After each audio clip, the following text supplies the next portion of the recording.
দেখাশোনা ফ্রি আবার চলে এসেছি। বইমেলা 2025-এ দেখাশোনা ফ্রি কী কী করলো কিছু দেখুন। ভাষানগর সম্পাদক কবি সুবোধ সরকার, কবিতার গাড়ি, এত সুসজ্জিত, ভীষণ সুন্দর একটি ভ্রাম্যমান স্টল। ঢুকলাম বইমেলাতে, খুব সুন্দর, তিনজনে মিলে প্রচুর বই কিনবো এই আশা নিয়ে। দেখলাম লেখক শঙ্কর বসে আছেন, বই কিনলাম এবং তাকে দিয়ে সইও করালাম। সই শুধু নয়, সই তো তিনি করলেন, তার সঙ্গে তার পদধূলি নিলাম এবং আশীর্বাদও পেলাম।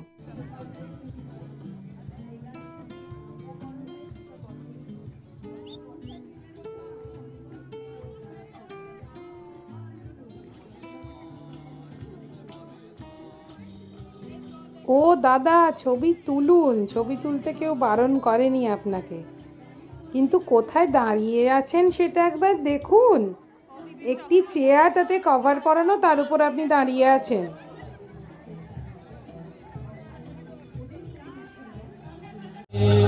দুই হাতে কালের মন্দির আছে, সদাই বাজে।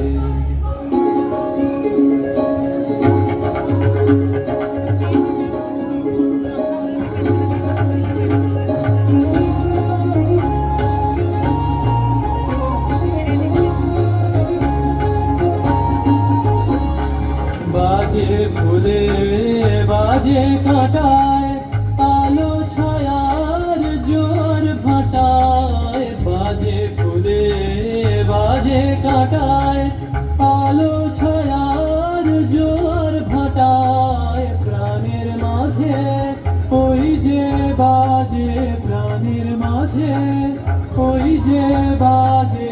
দুঃখে সুখে সংঘাতে, নিত্য নূতন সংঘাতে। দুই হাতে কালের মন্দির আছে, সদাই বাজে।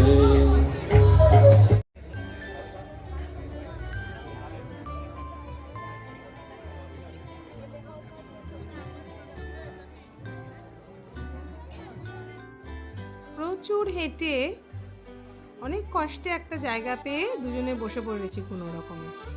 বসে বসে দেখছি মানুষের হাঁটা চলা, আনা গোনা, আড্ডা মারা, খুনসুটি করা, খাওয়া দাওয়া করা, বেশ মজা লাগছে। চলে এসেছি বইমেলার এবারকার থিম জার্মানি স্টলে। এত সুন্দর করে সাজিয়েছে, সে পুজো প্যান্ডেল দেখার মতো একটা অভিজ্ঞতা হলো। কি ভিড় রে বাবা!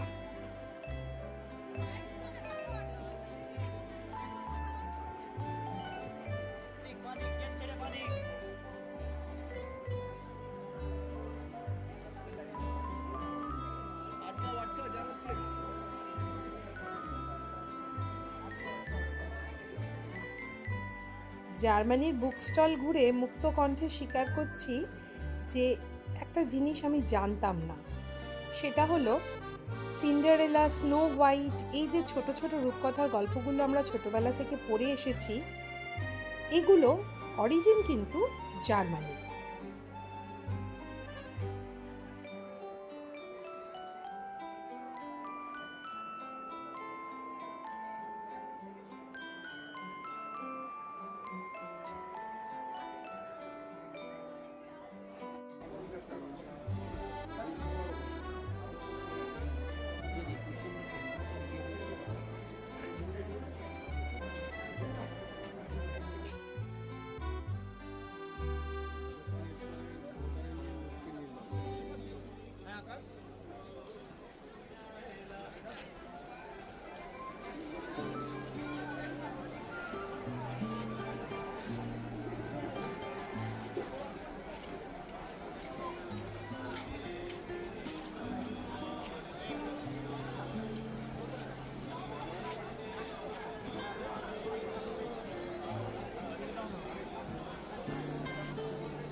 পোড়ানোর চেয়েও গুরুতর অপরাধ অনেক আছে, সেগুলির মধ্যে একটি হলো বই না পড়া।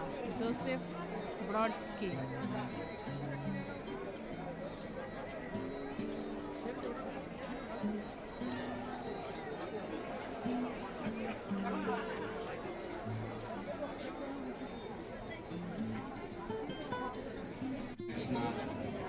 বিশিষ্ট লেখক লেখিকারা রয়েছেন।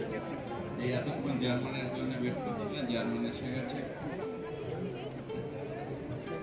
যাই হোক, আমরা সকলে আসলে আমারও অভিজ্ঞতাটা তাই।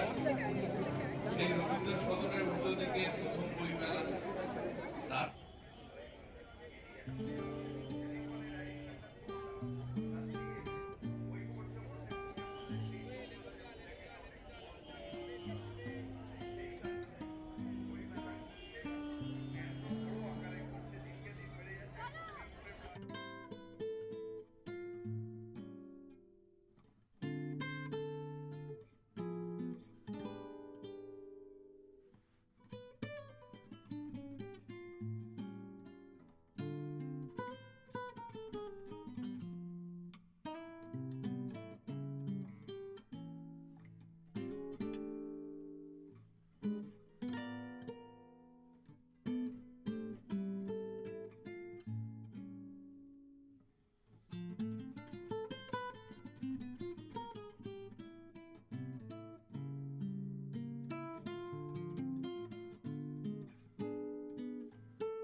তাহলে বন্ধুরা, দেখা হবে পরের ভিডিওতে।